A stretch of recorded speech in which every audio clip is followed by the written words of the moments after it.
राजा सब जगह जाया लेकिन हई पुरुष के देशे ना जाया।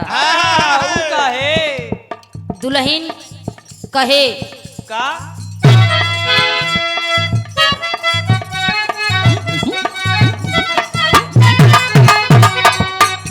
ए हो ए पिया जनी जाई हो पूर्ववा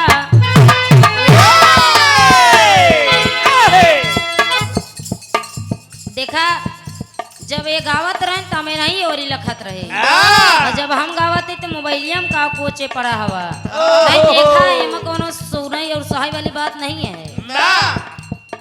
पिया जनी जाई हो पूर्ववा हो जनी जाई हो पूर्ववा जहाँ बंगाली पिया बसई हो रहा पिया जनी जाई हो पूर्ववा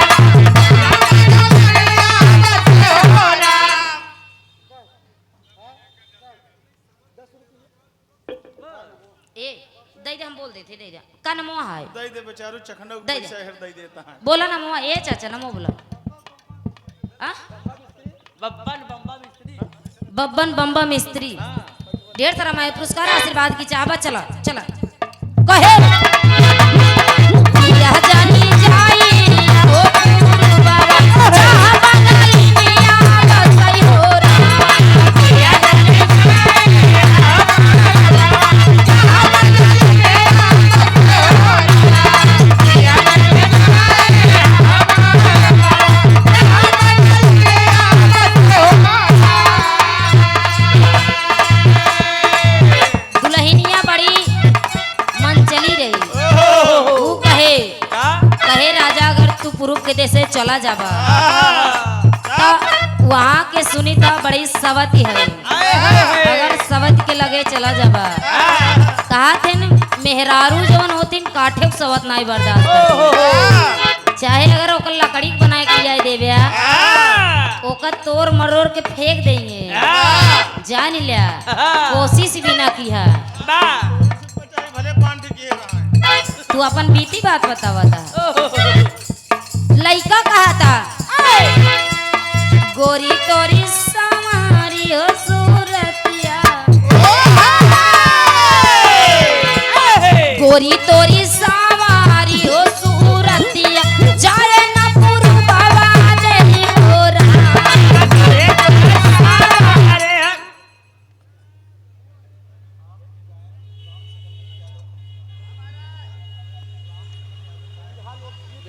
और बिरहा जगत के बड़े सुंदर गायक बड़े बेहद सम्मानित आप राम शकल यादव जी बरना की पावन धरती से चलकर आए हैं। सादर ई 201 रुपए का महान आशीर्वाद चोरों में कुछ तांबा आशीर्वाद अच्छा कहे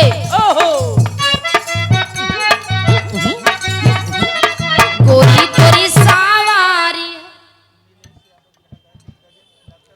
और बिरहा जगत के बड़े सुंदर गायक नीलेश यादव जी आपके पिताजी डॉक्टर पशु डॉक्टर है ना याद बहुआ इनाम दे रहे हैं डॉक्टर महेंद्र यादव जी सादरी 101 रुपए का महान आशीर्वाद छोड़ में कुटकुटांबा आशीर्वाद की चरक कहे गोरी तोरी सवारी हो सूरतिया गोरी तोरी सवारी हो सूरतिया जाए ना पूर्ववा देरी हो रहा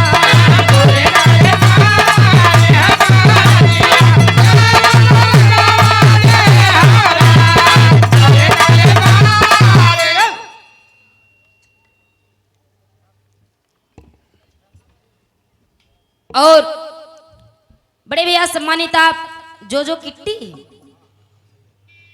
आपके बड़े भैया जी के दुकान बा ध्यान से सुन ले जा फैंसी साड़ी फैंसी कुर्ती और अरे फैंसी जींस अब सुन बे इहो लेडीज पहनत थी फैंसी टी शर्ट सब कैफरी कैफरी मतलब छोट भरे फिराक छोट लड़किया के यार जय गुरुदेव का बड़े भैया जी के कर कमलो द्वारा आपकी दुकान पे बड़ी ई दुकान देखत हुआ ना, ई जितना कपड़ा दिखात बा एकर दुगना दुकान पे मिली। सादर 1 से 1 रुपए का महानासी बचोड़े में कुटकुटाम्बा कहे ए भैया काहे भैला पुजारी देला किस्मत बिगाड़ी।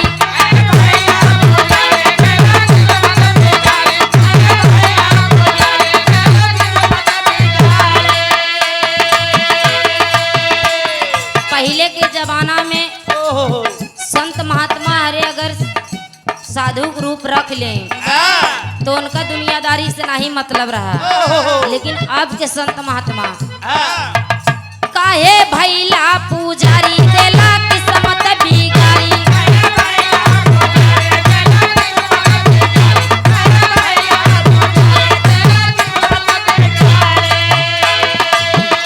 काहे भैला पुजारी देला किस्मत बिगाड़ी। काहे भैला पुजारी देला किस्मत बिगाड़ी। करा हमरा से यारी दुपहरिया, करा हमरा से यारी दुपहरिया, करा हमरा से यारी दुपहरिया, दुपहरिया देहो दुपहरिया, देहो दुपहरिया, करा हमरा से यारी दुपहरिया, करा हमरा से यारी दुपहरिया। आजकल के संत अरे इज्जत बचाला हो इज्जत बचाला, ए भोले बाबा इज्जतिया बचाइला, ए भोले बाबा इज्जतिया बचाला, भोले बाबा इज्जतिया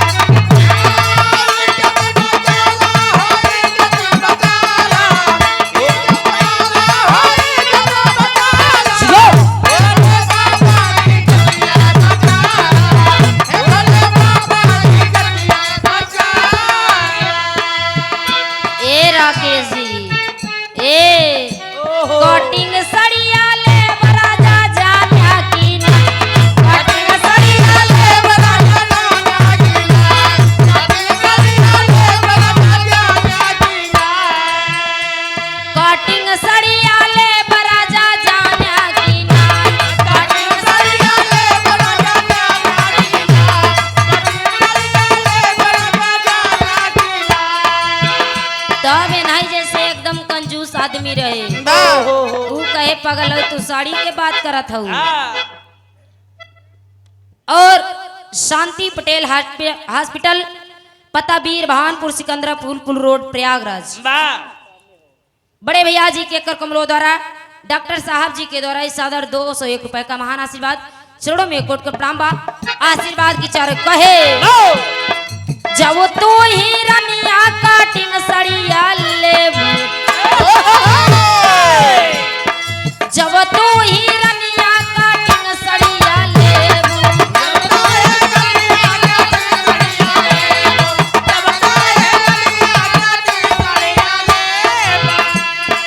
जब तू ही रनिया काटिंग सड़िया लेबू, विदेश चला जब रनिया जानू कि नाई, विदेश चला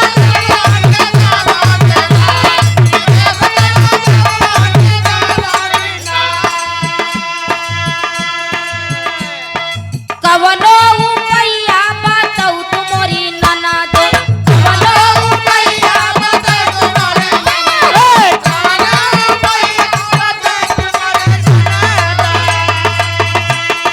कवनो उपैया बताऊ तुमोरी नना दो, सैया मिललाया ना बोलावा ना, कवनो उपैया बताऊ तुमोरी नना दो, सैया मिललाया ना बोलावा ना।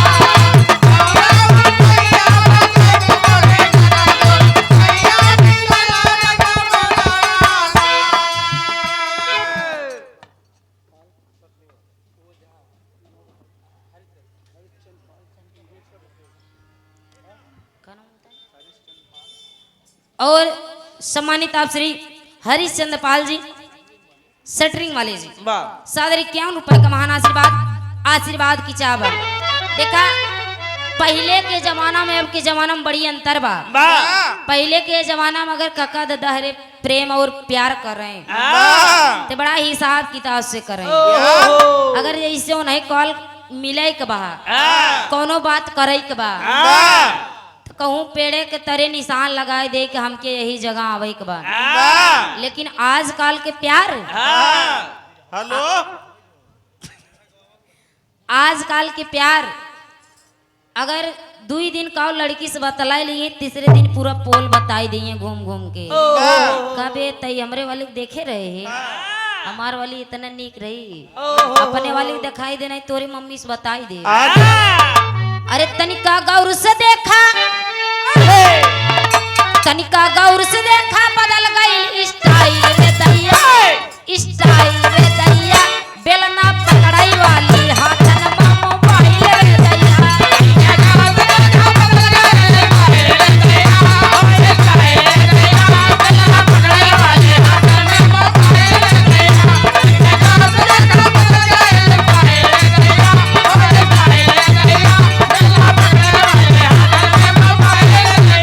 तनिका गौर से देखा बदल गई स्टाइल रे दैया हाँ स्टाइल रे दैया बेलना पकड़ाई वाली हाथन में मोबाइल रे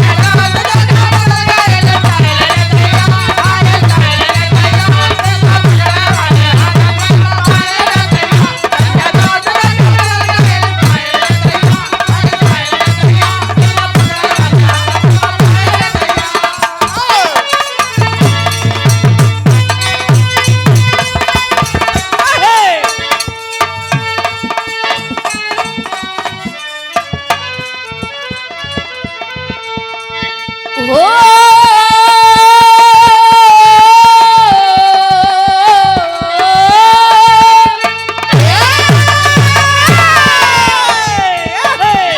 आर्य बन के दीवानी घूमे तोहरी बहिनिया तहिया कहवा रहला अरे तहिया कहवा रहला लक्ष्मण जी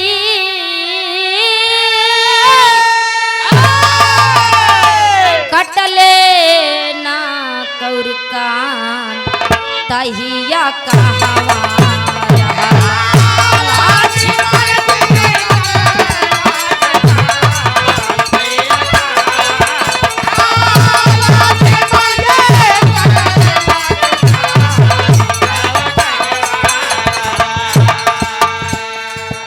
बाहिना तोहार तो से झगड़ा करावे बाहिना तोहार तो से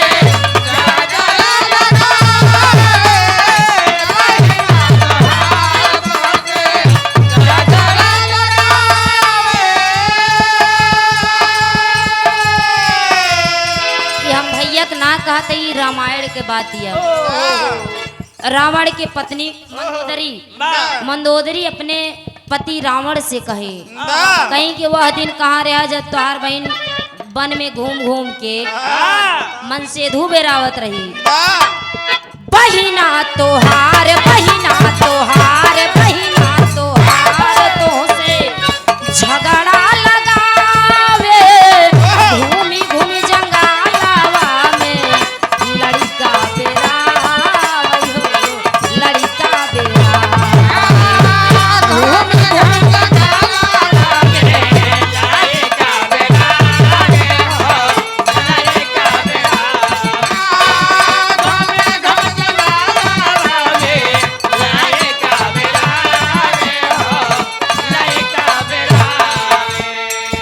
आइली प्रभु राम जी के आइली प्रभु राम जी के सब ऊ समनवा तहिया कहवा रहला तहिया कहवा रहला लक्ष्मण जी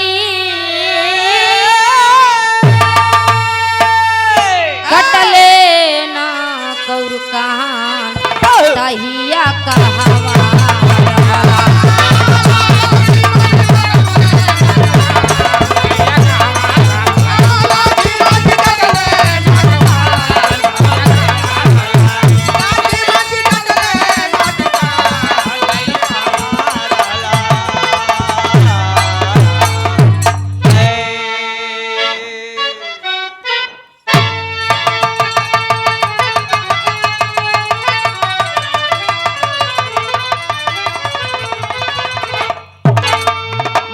सम्मानित पाल लाइट साउंड टेंट कंपनी कहाँ से? नीरज पाल चमलपुर की पावन धरती से चैमलपुर 51 रुपए का महान आशीर्वाद की छबा। वाह देखा धुन तर्ज आप लोग सुनते ही रहबा, लेकिन मेन चीज बिरहा बा तो बिरहा होए के चाहिए। वाह एक छोटा सा बिरहा आप लोग के बीच में प्रस्तुत बा। गावे बजाव में कोनो अगर त्रुटि होए गवैया बतावा थे कि हमके माफ कर दिया, लेकिन हम बताई था हमके माफ ना किया। मंच से पाछे भगा दे काहे औ का जब गलती होत का होए बताई दिया आई के प्रियंका तुम्हारी यहाँ गलती बा। गलती अगर हम जानब तो सुधार करब, अगर आप लोग माफ कर दे बा तो आज मान के चले यहाँ गलती हुई तो कल के बड़ी बड़े जगह गलती हुई। बिरहा में तनी स्वर दे क्या बा।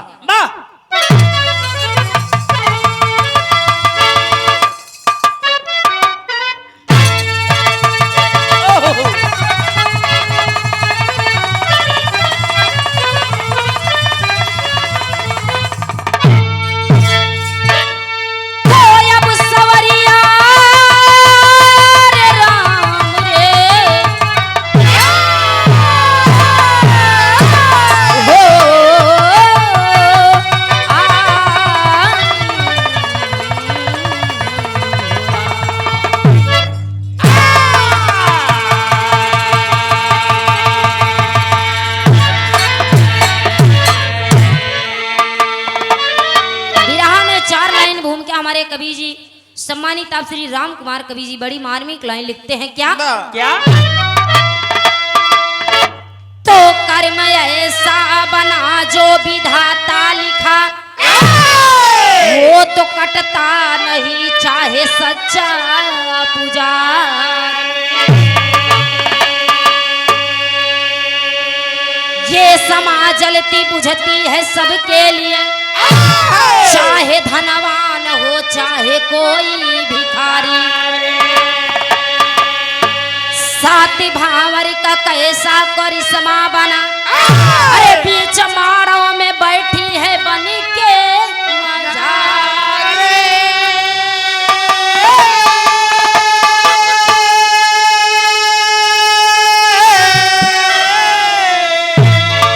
एक भाई बहन का हुआ प्रेम जब, बीच माड़ों में बैठी है सिंदूर कुदारी।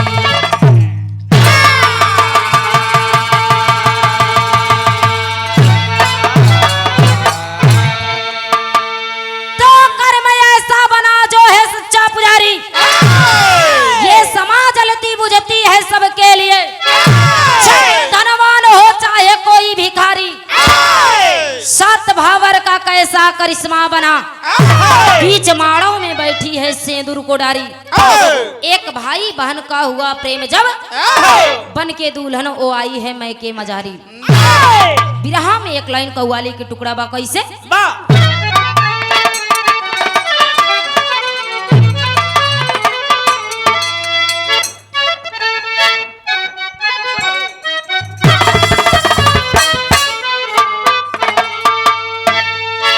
कव्वाली की टुकड़ा है तो काबे में, अरे काबे में तेरा जलावा, काशी में नजारा है।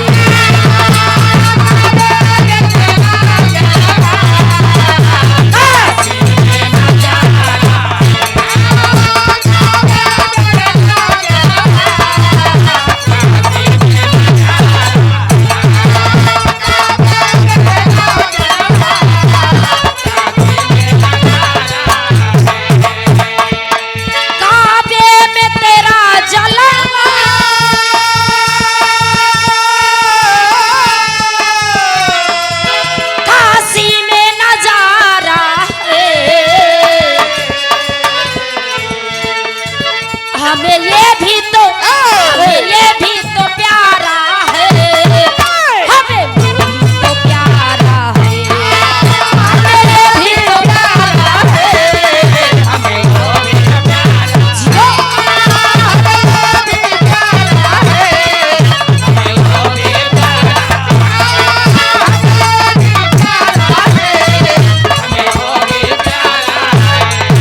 बड़ी मार्मिक लाइन हमारे गुरुजी भाव में लिखते हैं क्या?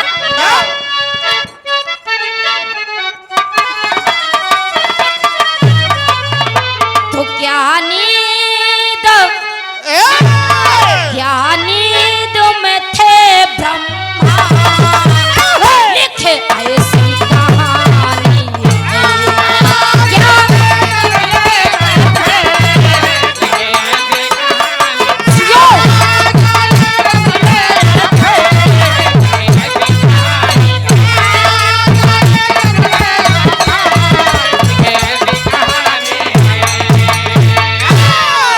क्या नींद में थे ब्रह्मा,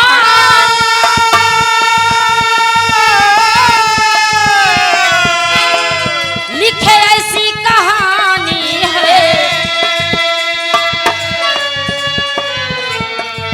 एक भाई बना प्रेमी, सगी बना दीवानी है। एक भाई बना जियो।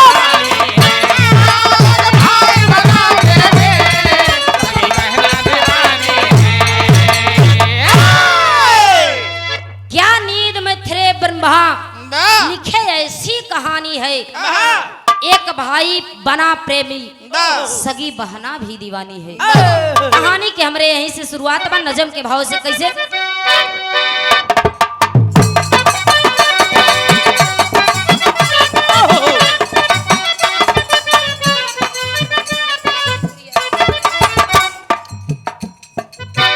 एक थी बुढ़िया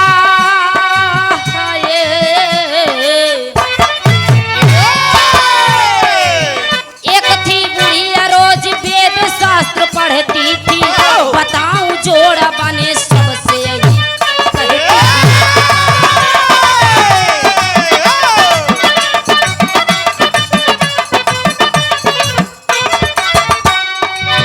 उसी नगर में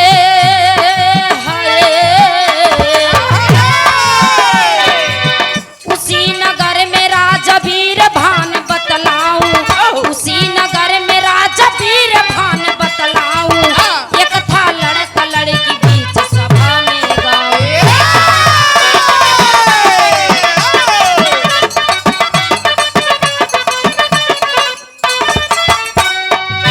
एक दिन लड़का घोड़े पर सुन टहलता था, एक दिन लड़का घोड़े पे सुन टहलता था, जाके बुढ़िया के पास सुन के यही कहता था।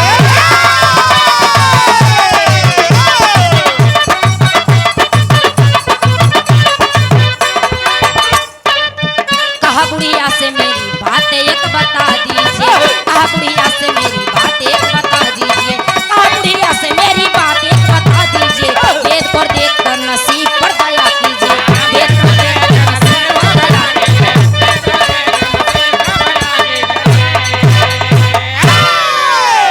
कहानी के आप लोग समझ ले, ये प्रयागराज की धरती बा, यहाँ से बिरहा उठा था। ये बिरहा के धरती है। एक गांव में एक राजा रहलन। राजा के एक ठो बिटवा एक ठे बिटिया रहे। बड़ी खुशहाल जिंदगी बीतत रहे। दोनों प्राणी की जिंदगी अच्छे से कटता। एक दिन राजा के लड़का वन में शिकार खेले बरे निकलेन। जब वन में शिकार खेले बरे निकलेन तो वो वन में एक ठो बुढ़िया रही, बड़ी बुढ़ान रही, चले फिरे के ज्यादा शक्ति ना रहे। बुढ़िया बैठ के यह कहत रही कि इनकर जोड़ा इनके साथे, इनकर जोड़ा इनके साथे, इनकर जोड़ा इनके साथे। बुढ़िया जोड़ा मिलावत रही। राजा के लड़का जैसे पहुंचलन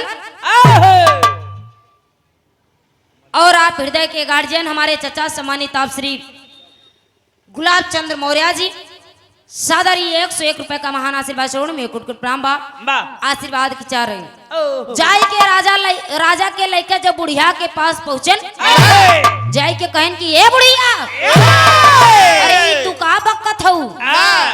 इनकर जोड़ा उनके साथे, उनकर जोड़ा उनके साथे। बुढ़िया कहे बेटवा ये हमारे दिन भर के काम बा, यहाँ बैठ के हम सिर्फ यह करे था। बुढ़िया से राजा के लड़का कहा थे कलन की जब आखिर तू यह बतावा थऊ तो ये बतावा हमार जोड़ा केकरे संगे लागी। चाट वाले भैया जी, सम्मानित आप बबलू मौर्य जी, 21 रुपए का महान आशीर्वाद।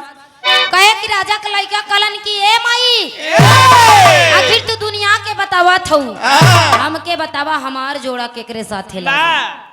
जब तनी बात कहे तो बुढ़िया कहतिया कहे कि तुहार शादी तोहरे सगी बहन के साथे होई।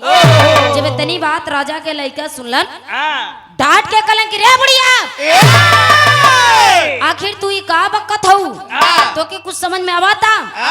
जौने माई के लड़का हम हई वही माई के लड़का हमार बहन बिया, एक कोख के जन्मल हई, दोनों मिला, आखिर शादी कैसे हो सकत है? इतनी बात बता के राजा के लड़का डांट के वहां से चल देलन। मास्टर बिरहा में एक लाइन टेरी बा,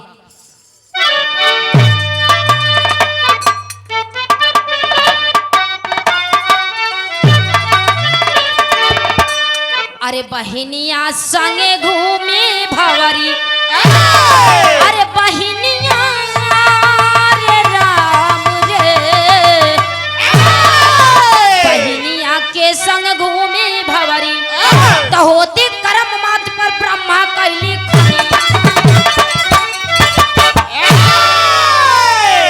होती कर्म मात पर ब्रह्मा कैली खनिया, बहिनिया संगे घूमी भवरी।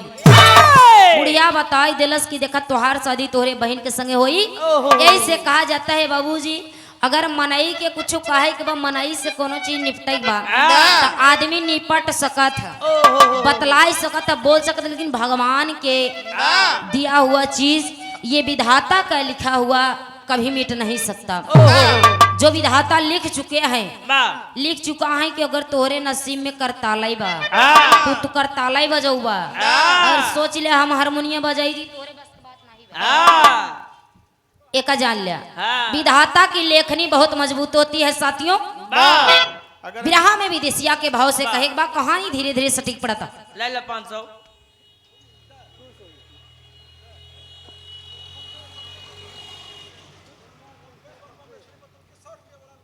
और बब्बे बम्बा मिस्त्री पतुल की 100 रुपया रहा दे का मतलब है, ले दे दो नहीं। अब तो 20 रुपये ताई जावे, 1000 के दुकान तो रही। विदेशिया के भाव लगा था मास्टर कैसे?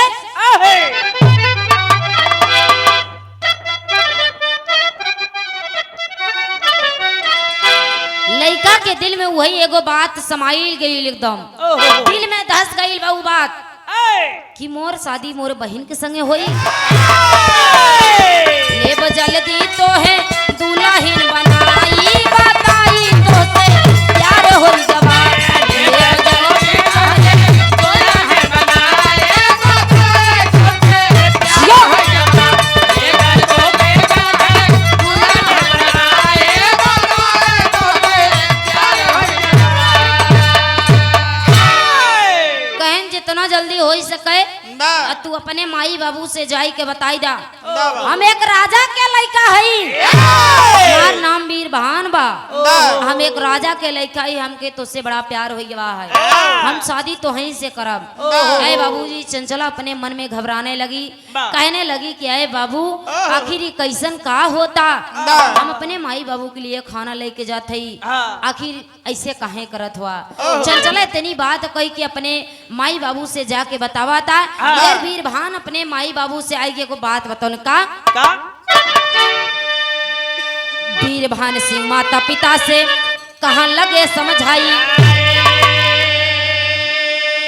झट से वीरभान सिंह अपने माई बाबू अपने राजा रानी के पास जाई के कहलन, मिली प्रेमिका हमारे मन के, अरे देवा शादी कराई हो, अरे राम बहिनिया के संग घूमी भवरी, पंचो बहिनिया के संग घूमी भवरी, तो हमारे नजर में बस गए वो चंचल धोबिनिया।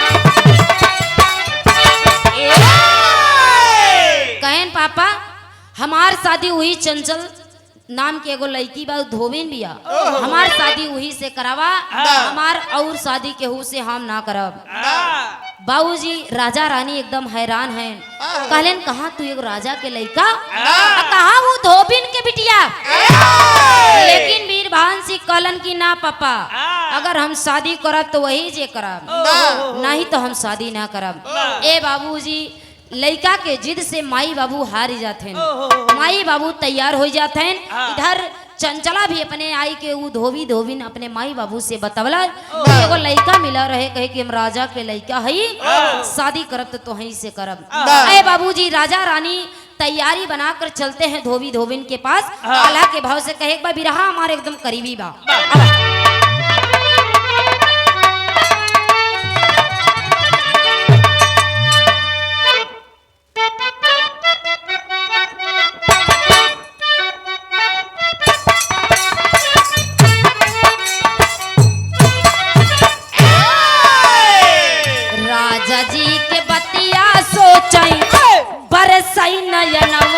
बाबू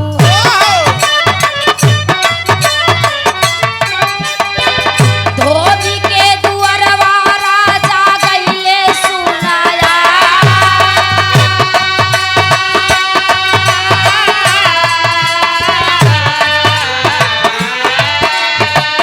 साहित विचार कइके दिनवा धराई दिहले।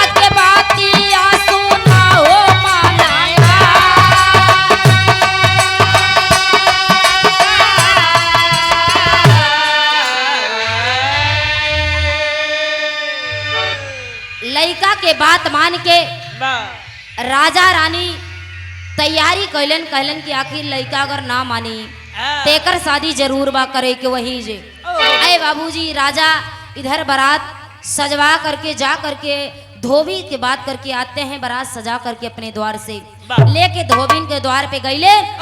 वहाँ बाबूजी शादी होत बा। धीरे धीरे समय बीतत बा। विदाई के समय आ गई। विदाई के समय आ गई। उ धोबिन अपने बिटिया से एगो बात कहतिया।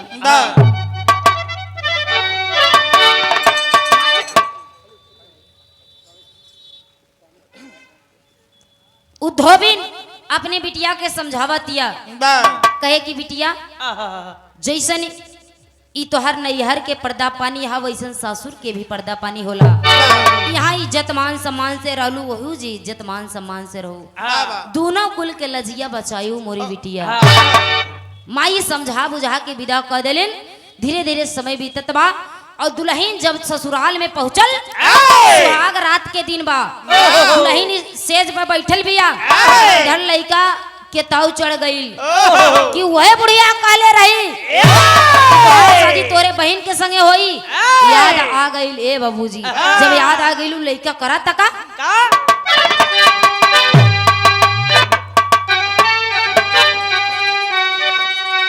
अरे वीर भान बुढ़िया के वीर भान ताव में चला गए वही बागी में। वीर भान बुढ़िया के अरे लाए जबरी कहन की ए बुढ़िया चल के देख हमार मेहरारू आई के कमरा में हमरे बैठी बा। कहे वीर भान बुढ़िया के अब लाए जबरी चल के देखा अब बैठी बा महलिया भीतर। बुढ़िया से कहन चल के देखा उ महल के भीतर बैठी बा। तू कहू कि तोहार शादी तोरे भाई के संगे होई। बुढ़िया एकदम हिलत कापत बा, बड़ी परेशान बा। कहे बेटवा आखिर ठीक बा, आखिर हमहू के आखिर लई चलत हो तो चला तनी देखावा दुल्हन कैसन हा कहाँ के हा। अरे बुढ़िया गईली राजमहल में। अरे कहाँ लगी समझाई हो। अरे करे माता पिता के पहले लेवा राज बोलाई। अरे डर के मारे का पैठठरी धोबिन धोबिया डर के अरे मारे का पैठठरी चल के देखा अब बैठी बा महलिया भीतर धोबिन धोबी के उ बुढ़िया संकेत कई देलस आदेश दे देलस कहलस की दुल्हन तो हम माना थे कि तोहरे बेड पे बैठी बा ठीक बा लेकिन दुल्हन ई आखिर बिटिया के करबा ई चीज हमके जाने के बा आखिर जब इतनी बात सुन कर पहले ई बिटिया के माई बाप के बुलावा तब हमके पता चली बाबूजी राजा रानी तुरंत सोच में पड़ गए और राजा को भेजे जाके वो धोबी को लेकर आए धोबी से बुढ़िया कहने लगे कि ए बहिनी ए दुल्हन तू सच्चाई बतावा कि बिटिया तोहार है कि तू पैदा कैले हो कि कहीं पाए हो धोबी ने एकदम डर के मारी कापता बुढ़िया कहती बा कि ना कापे के और डरे के कोनो जरूरत सच्चाई बतावा यहाँ सत्य और असत्य की बात बा जब इतनी बात कहे धोबी कहे कि ना अम्मा हम ई लड़की के एक नदी में एक पेटी बहात आवत रहे उ पेटी में बिटिया के हम पाए रहे हमार आदमी पाए रहे एकर सेवा सत्कार करे बड़ी गहरी चोट लगी रही आखिर जब इतनी बात सुने राजा रानी का दिल एकदम खलर जाता है साथियों लइका राजा रानी उ दुल्हन बुढ़िया कलश की देखला यह तोहार बहन बिया जो न बहन के कलेजे में चाकू मार के तू लोग गंगा में प्रवाहित कैले रहला ये बहन के संगे आज तोहार शादी भइल बा अरे बाबूजी तीनों प्राणी जाके बुढ़िया के घोड़ पे गिर गईले गिर के माफी मांगे लगे माफी मांग के कहलन की ए बुढ़िया कहले कि ए बेटवा सब कुछ मिट जाता है लेकिन ये विधाता की लेखनी कभी किसी के मिटाने से नहीं विरह के आखिरी भाव यहीं से बा बुढ़िया वहां से बढ़िया से गावत बजावत ठुमका लगावत अपने वो वन में चल देलस जहां वन में बतावत रही कि इनकर जोड़ा इनके साथ है विरह के आखिरी भाव कहे के बका महाबली गुरु बुद्धराम गुरु बाबा दीन के माया कथन किए कभी राम कुमार जी भाई बिरहा जब बनाया हो अरे राम बहिनिया संगे घूमा भवरी पंचो बहिनिया संगे घूमा भवरी गावे प्रियंका सनेरी परिचरनिया बहिनिया संगे घूमा भवरी गावे प्रियंका सनेरी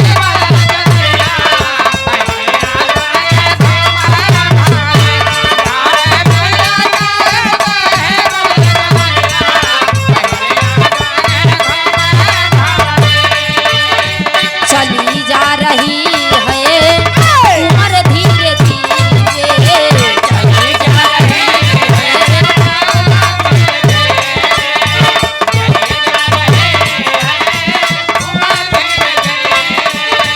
चलाओ न तीरे नजर धीरे धीरे चलाओ न तीरे नजर धीरे धीरे चली जा रही है उम्र धीरे धीरे चले जा रहे